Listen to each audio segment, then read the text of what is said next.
Film ഗാരേജിലേക്ക് ഇവർക്കും സ്വാഗതം. നമ്മുടെ തിയേറ്ററുകളിലെ വൻ തരംഗമായിട്ട് ഓടിക്കൊണ്ടിരിക്കുകയാണല്ലോ പൃഥ്വിരാജ് സുകുമാരൻ നായകനെത്തിയ ബ്ലസി സംവിധാനം ചെയ്ത ആടുജീവിതം. 2024 എന്ന ഈ വർഷം ഇനി ഏതൊരു മലയാളം സിനിമ പോസിറ്റീവ് അഭിപ്രായം നേടിയെടുത്താലും അതൊരു കൊമേഴ്ഷ്യൽ സിനിമയാണെങ്കിൽ ആ സിനിമയുടെ പ്രധാനപ്പെട്ട ബോക്സ് ഓഫീസ് ലക്ഷ്യം ഓരോ സിനിമകളെയും പടിപടിയായിട്ട് ബോക്സ് ഓഫീസിൽ മറികടക്കുക എന്നാണ്. ഇപ്പോഴത്തെ ആടുജീവിതം എന്ന സിനിമ ഓരോ സിനിമകളെയും ഈ വർഷം ഇതുവരെ തിയേറ്ററുകളിലേക്ക് എത്തിയ സിനിമകളിൽ ഏറ്റവും കൂടുതൽ കളക്ഷൻ നേടിയെടുത്ത സിനിമകളെ മറികടന്നുകൊണ്ടിരിക്കുകയാണ് എന്നാണ് ഇപ്പോൾ പ്രേക്ഷകരെ അറിയിക്കാനായിട്ടുള്ളത്.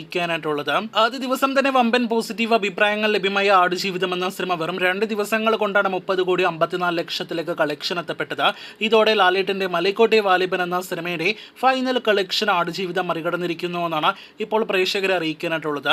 ലിജോയുടെ ലാലേട്ടൻ നായകനെത്തിയ സിനിമ തിയേറ്ററുകളിൽ ആദ്യ ദിവസം തന്നെ പ്രേക്ഷകരെ നിരാശപ്പെടുത്തിയ സിനിമയാണ്. എങ്കിൽ പോലും പല മലയാളം സിനിമകൾക്ക് പ്രത്യേകിച്ച് മികച്ച അഭിപ്രായങ്ങൾ ലഭ്യമാകുന്ന സിനിമകൾക്ക് പോലും ഇല്ലാത്ത 30 കോടിയിലേക്ക് കളക്ഷൻ എത്തിയ സിനിമയാണ് വാലിബൻ. ഇപ്പോഴത്തെ ആ വാലിബൻ കളക്ഷൻ വെറും 2 ദിവസത്തെ കളക്ഷൻ കൊണ്ട് ആടുജീവിതം എന്ന പൃഥ്വിരാജ് സിനിമ മറികടന്നിരിക്കുന്നു എന്നാണ് ഇപ്പോൾ പ്രേക്ഷകരെ അറിയിക്കാനായിട്ടുള്ളത്. മലൈക്കോട്ടെ വാലിബൻ കളക്ഷന് ശേഷം ആടുജീവിതം എന്ന സിനിമയ്ക്ക് മറികടക്കേണ്ടത് ഈ വർഷത്തിലെ ആദ്യത്തെ തിയേറ്റർ വിജയമായ അബ്രഹാം ഓസ്ലറിന്റെ ഫൈനൽ കളക്ഷനാണ്.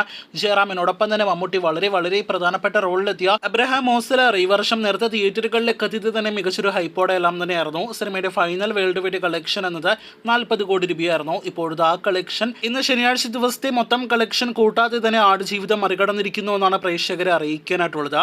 ഇനി ദി ഗോട്ട് ലൈഫ് എന്ന സിനിമയ്ക്ക് മറികടക്കാനായിട്ടുള്ളത് അതും വീണ്ടും ഒരു മമ്മൂട്ടി ഭാഗമായ സിനിമ. ഒപ്പം വെറും പോസിറ്റീവ് അഭിപ്രായം ലഭ്യമായ സിനിമയല്ല, മെഗാ പോസിറ്റീവ് അഭിപ്രായങ്ങൾ എല്ലായിടത്തു നിന്നും ഒരുപോലെ തന്നെ ലഭ്യമായ സിനിമയാണ് പ്രമേയുഗം. കേരളത്തിന് പുറത്തെല്ലാം തന്നെ മികച്ച അഭിപ്രായങ്ങൾ ആദ്യ ദിവസം മുതൽ തന്നെ ലഭ്യമായ പ്രമേയുഗം എന്ന സിനിമയുടെ ഫൈനൽ വേൾഡ് വൈഡ് കളക്ഷൻ 58 കോടി രൂപയ്ക്ക് മുകളിലാണ്. ഇപ്പോഴത്തെ ആടുജീവിതം എന്ന സിനിമ നാളത്തെ കളക്ഷനോടെ 60 കോടി രൂപയ്ക്ക് മുകളിൽ ഇതിനോടകം തന്നെ കളക്ഷൻ ഉറപ്പാക്കിയിരിക്കുകയാണ്.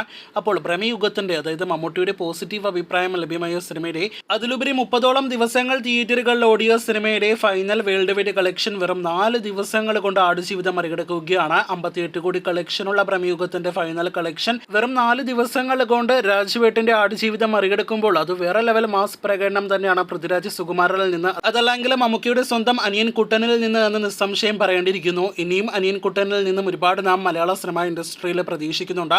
കാത്തിരിക്കൂ, ഇനി അങ്ങോട്ടുള്ള പൃഥ്വിരാജ് സുകുമാരന്റെ ആടുജീവിതം വിവിധ സിനിമകളെ മറികടക്കുന്ന വാർത്ത നമ്മുടെ ചാനലിലൂടെ കേൾക്കുവാനായിട്ട്. കൂടുതൽ വീഡിയോകൾക്കായിട്ട്